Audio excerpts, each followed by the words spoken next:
Hi guys, welcome to the 51st vlog. In this vlog I'll be talking about stuff around my hair, the camera, the drone, some filters, that sort of bits and bobs. A couple of outside shots with the drone in some derelict building. The lighting unfortunately is a bit weird in this video simply because it's middle of the afternoon. The sun's been coming and going, it's been bright, it's been dark. That's caused all sorts of different lighting issues with the curtains open, closed, dark and so on. So I'm sorry about that. It shouldn't really affect the video at all. There may be a couple of bits where it's out of focus. The thing sort of trying to hunt around, trying to find my face, which isn't that difficult with this hair. So anyway, hope you enjoy the video and let's get down to it.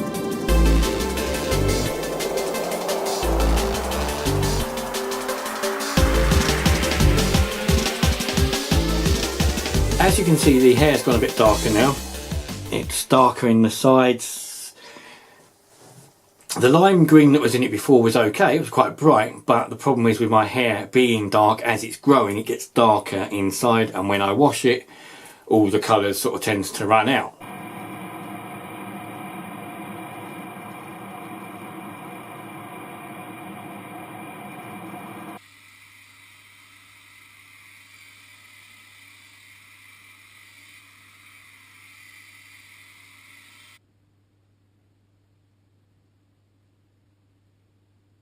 So we're to a darker green. This is actually the wild green from the Psycho colours range that initially turned my hair blue.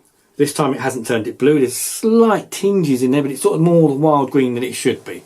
It will only be like this until I get it cut, and then when I get it cut it will probably change to something else. Not having the lime green hair is a little bit of a difficulty when I explained about getting bits for the drone in the last video. I did mention I was going to get a skin to add a bit of colour to the drone, but also the reason you get a skin is to protect the drone. So when your drone's out and about and you're flying and you hit something or you damage it by going into trees or leave stuff like that, if it's only a little scuff it's going to leave marks on the body. So the idea of getting a skin, as you would do with a car when you have a car wrapped, is to prevent scratches and small dings to it, which led me to getting the skin pack for the drone, which is better than I thought it was. I mean, it was only cheap and I thought you was only going to get stuff for the drone and the battery. I didn't realise you would get anything for the actual controller itself.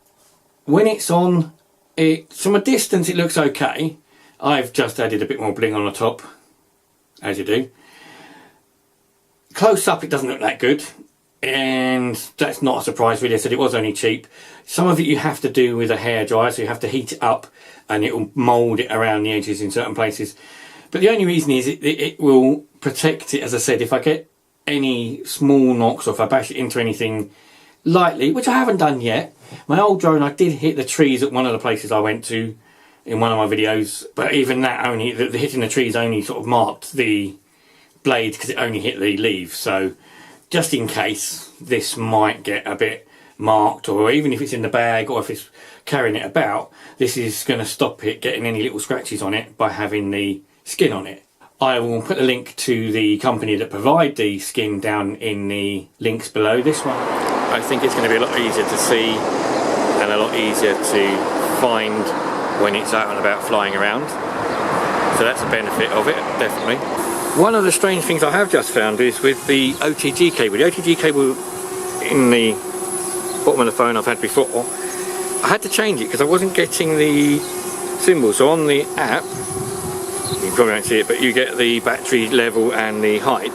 That wasn't appearing using the current OTG cable. But I unplugged that cable, I'd get height, battery and everything come up. When I had the cable in, it was suddenly going to NA. So I've just swapped the OTG cable over and that seems to fix that, and everything seems to be back to normal, which means I can do all the flight modes, which I couldn't do previously. Let's see how visible it is.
As I have more time, as the weather's getting nicer and have things to do, photography I'm really trying to get into and trying to get better at, learn a bit more and try and improve my Instagram profile. One of the things I've been trying to learn and watch a lot of videos on YouTube about is long exposures.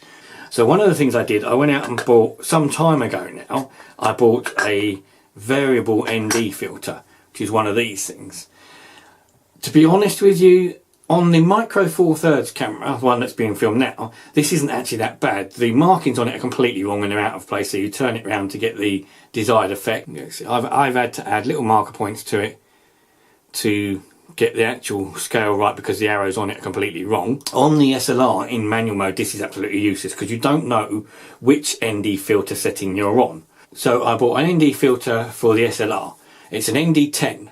The idea being that you set your exposure on the camera before you fit the filter. So you get your exposure reading off the camera. Then once you've got that reading, you then go onto your phone, onto an app which will give you the exposure you need with the filter fitted. So you work out how many seconds, is it 2 seconds, 10 seconds, 15, 30, whatever.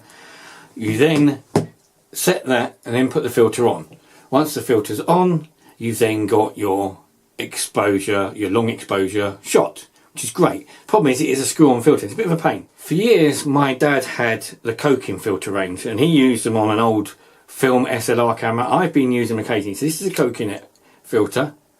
These are the A size filters, but these are really good, and I've had various different results with them.